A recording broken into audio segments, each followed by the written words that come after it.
Salam alaikum, assalamu alaikum tout le monde, assalamu alaikum everybody. Hello, hi, Garadome, Mohamed Lamine Sankhanou, bien sûr. Donc aujourd'hui, nous avons notre invité qui est là, Lamzo de la prod. Donc on va parler de lui, hein, YouTuber comme Hasugat Mobe, Sonique et puis tout quoi. Donc l'engi on a invité Ali, on a encore un Humbebe, à Golekebe, à expliquer ya, tu vois non. YouTube ke man YouTube ke tu vois non et tout, donc explication gabu gabu gabu gabu.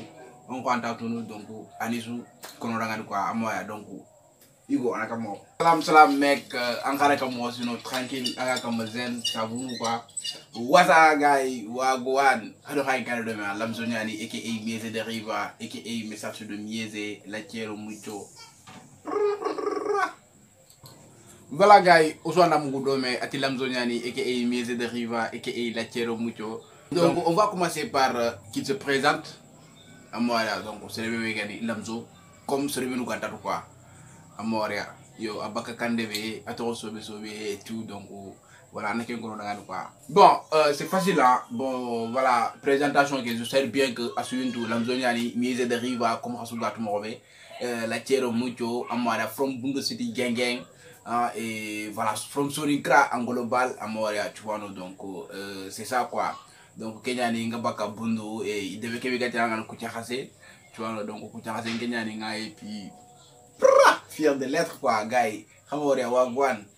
Allo YouTube non dit. Donc l'anglais on contacte Sonikra garantou, il a tout de YouTube nya. Comment gâter mauvais, tu vois, donc YouTube qui be angana en tant que YouTuber. Ada kam inspiration qui a kam mangaro YouTuber à Kenon. Bon, YouTuber qui bon au début moi je faisais des théâtres ni théâtre nous d'abord comme Gano Kusuga Tumrobe tu vois ko benu gunte c'est là tout ini du théâtre qui a serré quoi tu vois non. Je faisais des sketchs avec mes frères et mes sœurs, vous avez capté non après au fur et à mesure tu vois, je me suis dit son un rap puisque le rapport nous a mis quoi et puis j'étais un ménageur avant d'être YouTuber quoi. C'est-à-dire que manager n'yanga bitinga YouTuber donc je me suis dit attends, je vais essayer de faire ce qui est manqué sur l'écran. Je vais essayer de faire la différence, tu vois, parce que tout le monde est rappeur, donc un rappeur ne peut pas passer ça sans quelqu'un qui le publicite, sans quelqu'un qui l'explique, tu vois, parce que un rappeur est différent des autres, quoi, tu vois. Un rappeur est un écrivain, alors qu'un écrivain aussi est différent des personnes normaux. Tu vois, non? Donc je me suis dit, attends, je vais essayer de créer des choses, je vais essayer de faire la différence, ce qui manque le rap. Je me suis dit que c'est le média qui le manque. En tant que jeune, j'ai pas la moindre de faire ce que bon, le rap a besoin en tant que tel, tu vois, non? Mais avec mes bon, moyens, je peux faire une chose pour le rap. Donc je me suis dit pourquoi pas devenir un YouTuber, expliquer ce que les rappeurs veulent véhiculer, voilà, et tout quoi. Donc c'est la raison pour laquelle je suis devenu YouTuber quoi à Montréal. Du courage à Montréal, donc juste que courage n'arrête, donc j'espère que le reste ça ira quoi, tu vois. Donc voilà, comment on va entendre YouTuber donc Québec a le YouTuber on explique ya Montréal et tout quoi. Mais ce que je veux savoir, c'est quoi être un YouTuber, c'est quoi un YouTuber pour toi quoi, tu vois non. Mani YouTuber YouTuber, tu vois non, donc on a expliqué ya vous avez YouTuber exactement quoi à Montréal. Lamzo en tant que Lamzo ambiru ngan Québec, tu vois non, donc tout quoi. Donc on a qui expliqué ya anga golle Québec xali ak humbe quoi, parce qu'on a besoin de le savoir à Montréal. Bon, YouTuber c'est bon, il y a une différence entre les YouTubers à Montréal, tu vois non, parce que à Gabéniane, YouTuber on a tutoriel dans la barre, tutoriel qu'est mani, c'est-à-dire que application de Gounoui comme Picard, comme Kinmaster, comme Viva Video, comme application de Gabéniane quoi, tu vois non. Donc il a expliqué qu'il y a des applications qui ont utilisé le courant, donc on a des YouTubers nous on a tutoriel dans la barre à Montréal, donc on a une publicité dans la barre parce que on a application qui a tu vois non, contrat signé après pour na expliquer sur le application yanga utiliser na mobe à Montréal. Donc YouTubeur ni ko xamé ku ne sport ñala bani sport côté sport quoi, tu vois, c'est-à-dire que entraînement mo no nga quand entraînement no de bani tu et tout à Montréal.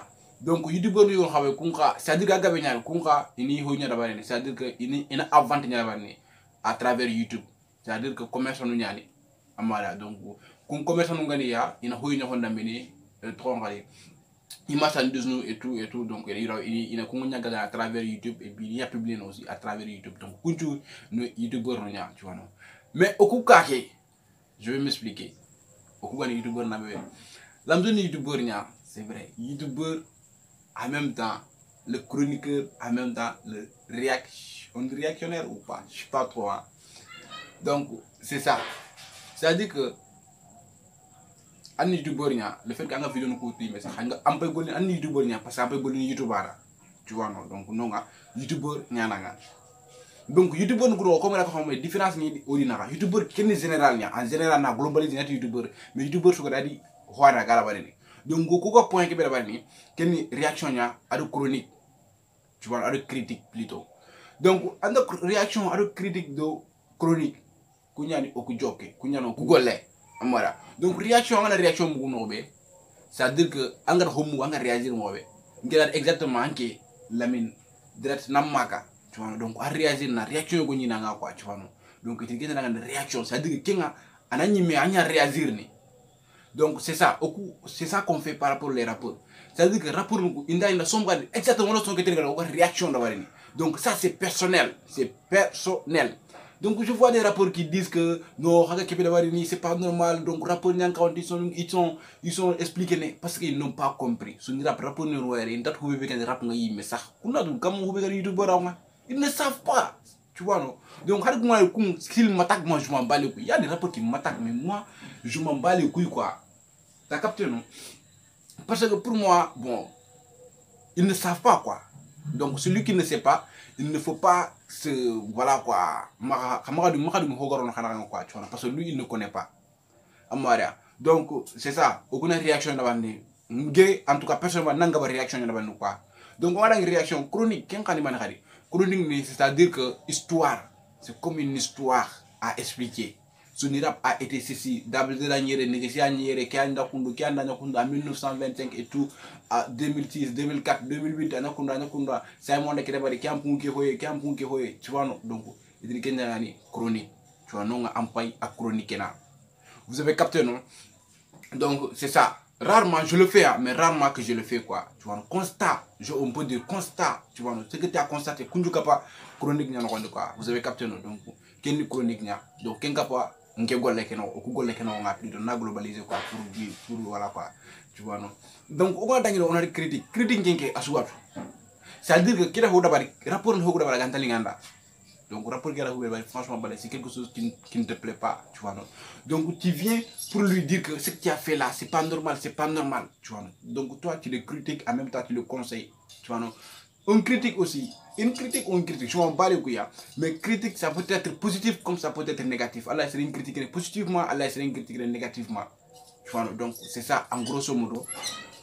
Kenya ni oku lege quoi. Tu vois, donc l'amzo ni youtubeur nya à réagir na à chronique na et puis à critiquer na. Donc c'est ça quoi. Donc Kenya ni en grosso modo youtubeur na Kenya ni oku lege quoi. Donc c'est ça. Voilà Lamzo, en tout cas franchement parler, je suis content de tes réponses à moi. Donc franchement parler, je suis content de me recevoir. Donc qui a une question du coup, samedi prochain Inch'Allah Rabbi, je vais une question de nous et puis une explication de nous parce que comme on a comme donc on a des golden il faut maintenant expliquer sur le qu'on a qu'à femme à moi. Donc c'est ça. Mais avant de la dernière question, Lamzo avec les rappeurs, tu vois non?